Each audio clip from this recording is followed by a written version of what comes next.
নমস্কার বন্ধুরা, হেসেল বনলকিতে আপনাদের সকলকে স্বাগত। আজকের রেসিপি কাঁচা কলার ফুলুরির তরকারি। মাত্র দুটো কাঁচা কলা কেটে তৈরি হয়ে যাবে দুর্দান্ত স্বাদে কাঁচা কলার ফুলুরির তরকারি, আর তার সঙ্গে গরম ভাতে খাওয়ার জন্য মুচমুচে কাঁচা কলার ফুলুরি। তাই ভিডিওটিকে স্কিপ না করে সম্পূর্ণ রেসিপিটি একবার দেখে নিন।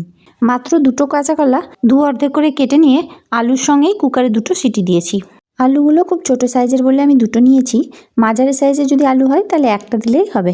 কুকারের স্টিমটা ছেড়ে গেলে জল ঝরিয়ে কাঁচা কলা আলুটা ঠান্ডা করে নিয়েছি। এখন কাঁচা কলার খোসাগুলো ছাড়িয়ে নিচ্ছি। আর খোসাগুলো আমি ফেলবো না, এই খোসাগুলো দিয়ে খুব সুন্দর রেসিপি বানানো যায়, তাই খোসাগুলো আমি রেখে দেবো।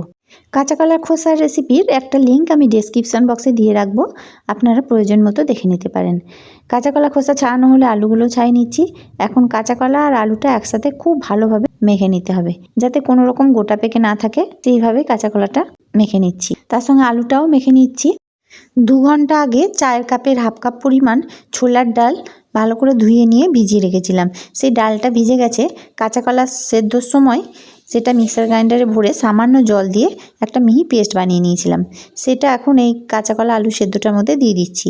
আর দিয়ে দিচ্ছি হাফ চামচ আদা কাঁচা লঙ্কা বাটা, এতে 2টো কাঁচা লঙ্কা বাটা আছে। আর দিচ্ছি পরিমাণ মতো লবণ, আর সামান্য কালো জিরে হাতে করে ক্রাশ করে এর মধ্যে দিয়ে দিলাম। এতে সেন্টটা খুবই ভালো হবে। আর কোনো মশলা দিচ্ছি না। এখন এটা খুব ভালোভাবে মেখে নিতে হবে।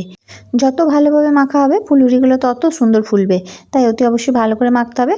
এখন কড়াই সর্ষের তেল খুব ভালো করে গরম করে নিয়েছি, আর একটা একটা করে ছোট ছোট ফুলুরি আকারে ছেড়ে দিচ্ছি। যতটা পরিমাণ তেলে ধরে ততটা পরিমাণ ফুলুরি এখন এর মধ্যে ছেড়ে দেবো।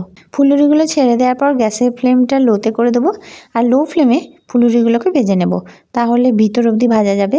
একদিকটা ভাজা হলে ফুলুরিগুলো উল্টে দিতে হবে। 2টো কাঁচা কলায় অনেক ফুলুরি ভাজা যায়। এই ফুলুরিগুলো গরম গরম ভাজা খেতেও খুব ভালো লাগে। তাই 2টো কাঁচা কলায় যত ফুলুরি হবে পুরোটা তরকারিতে না দিয়ে আমি অর্ধেকটা ভাজা করব, আর অর্ধেকটা তরকারিতে দেব। কাঁচা কলার অনেক রেসিপি খেয়েছেন, এই রেসিপিটা একবার বানিয়ে অন্তত খেয়ে দেখুন, খেতে কিন্তু দুর্দান্ত লাগবে। দেখুন ফুলুরিগুলো ভাজা হয়ে গেল, লাল লাল করে উল্টে পাল্টে ভেজে নিলাম। এখন এগুলো তুলে নিচ্ছি। খুবই মুচমুচে হয় এই ফুলুরি। তবে ফুলুরিগুলো ভাজা হয়ে গেলে গ্যাসের ফ্লেমটা হাই করে দিতে হবে, তারপর ফুলুরিগুলো তুলতে হবে, না হলে কিন্তু তেল টানবে। তেলে আবার বাকি ফুলুরিগুলো ছেড়ে দিচ্ছি। আবার গ্যাসের ফ্লেমটা লোতে করে ফুলুরিগুলো ভেজে নেব। দেখুন 2টো কাঁচা কলায় কত ফুলুরি হলো। ফুলুরিগুলো ভাজা হয়ে গেলে তেল কিছুটা কমিয়ে রেখে ওই তেলে দিচ্ছি তেজপাতা ফোড়ন, শুকনো লঙ্কা ফোড়ন, আর দিচ্ছি দারচিনি, 2টো লবঙ্গ আর 2টো ছোটো এলাচ 2টো ফাটিয়ে দিয়েছি। দিচ্ছি জিরে ফোড়ন আর সামান্য হিঙের ফোড়ন। এখন ফোড়নগুলো 30 সেকেন্ড মতো নেড়ে নিতে হবে। তারপর এর মধ্যে দিচ্ছি একটা টমেটো, অল্প একটু আদা, 2টো কাঁচা লঙ্কার পেস্ট। এখন এটা খুব ভালোভাবে ভাজতে হবে। আর মিক্সারে বাটি ধোয়া জলটা এর মধ্যে দিয়ে দিলাম। এখন খুব ভালো করে মশলাটা কষিয়ে নিতে হবে। দিয়ে দিচ্ছি হাফ চামচ জিরে গুঁড়ো, ধনে গুঁড়ো, এতে জিরে আর ধনে গুঁড়ো মেশানো আছে। আর দিচ্ছি হাফ চামচ কাশ্মীরি লঙ্কা গুঁড়ো, না দিলেও হবে, কালারের জন্য দিলাম। পরিমাণ মতো লবণ, আর স্বাদের ব্যালেন্সের জন্য সামান্য চিনি দিয়ে দিলাম। মশলাটা এখন খুব ভালোভাবে কষাতে হবে, কারণ মশলা কষানোর উপরেই নির্ভর করে তরকারির স্বাদ। তো আমি যতক্ষণ মশলা কষাচ্ছি আপনারা প্লিজ কমেন্ট করে একটু জানাবেন যে এই রকমের কাঁচা কলার রেসিপি কেউ খেয়েছেন কিনা। না বানিয়ে থাকলে বানিয়ে দেখতে পারেন, আশা করি রেসিপিটি ভালো লাগবে। এখন মশলা থেকে যখন সমস্ত তেল বেরিয়ে আসবে তখন এর মধ্যে দিচ্ছি সেদ্ধ করে রাখা আলুটা আমি আগেই একটা সিটি দিয়ে সেদ্ধ করে নিয়েছি। তারপর এই আলুগুলো এর মধ্যে জল ঝরিয়ে দিয়ে দিলাম। এখন আলুটা মশলার সাথে খুব ভালোভাবে কষতে হবে। গ্যাসের ফ্লেম মিডিয়ামে রেখে আলুটা খুব ভালোভাবে কষে নিচ্ছি। আর আলু যদি আগে সেদ্ধ করে নিয়ে তারপর কষা হয় তাহলে কারিটাও বেশ পুরু হয়। তাই আলুটা একটা সিটি দিয়ে জলটা ফেলে দিয়ে তারপর আলুটা খুব ভালোভাবে কষে নিচ্ছি। যখন মশলা থেকে তেল ছেড়ে আসবে তখন দিতে হবে জল। খুব ভালোভাবে মিশিয়ে নিতে হবে। ফুটতে শুরু করার পর গ্যাসের আঁচ কমিয়ে দিয়ে ঢাকা দিয়ে এটা ফুটতে দিতে হবে 5 মিনিটের জন্য। 5 মিনিট পর ফিরে এলাম। দেখুন ঢাকা খুলে নিচ্ছি।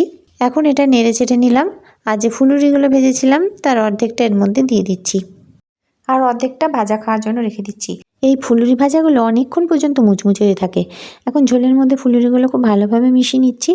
আর বেশিক্ষণ ফোটাবার দরকার নাই, গ্যাসের ফ্লেমটা লোতে করে 1 মিনিট মতো ফুটিয়ে নিলেই হবে। দিয়ে দিচ্ছি হাফ চামচ ঘি, আর দিচ্ছি অল্প একটু শাহি গরম মশলা। শাহি গরম মশলা দিলে তরকারিটার টেস্ট আরও ভালো হবে। আর শাহি গরম মশলা বেশি দেওয়ার দরকার নেই, সামান্য একটু দিয়ে মিশিয়ে নিলাম।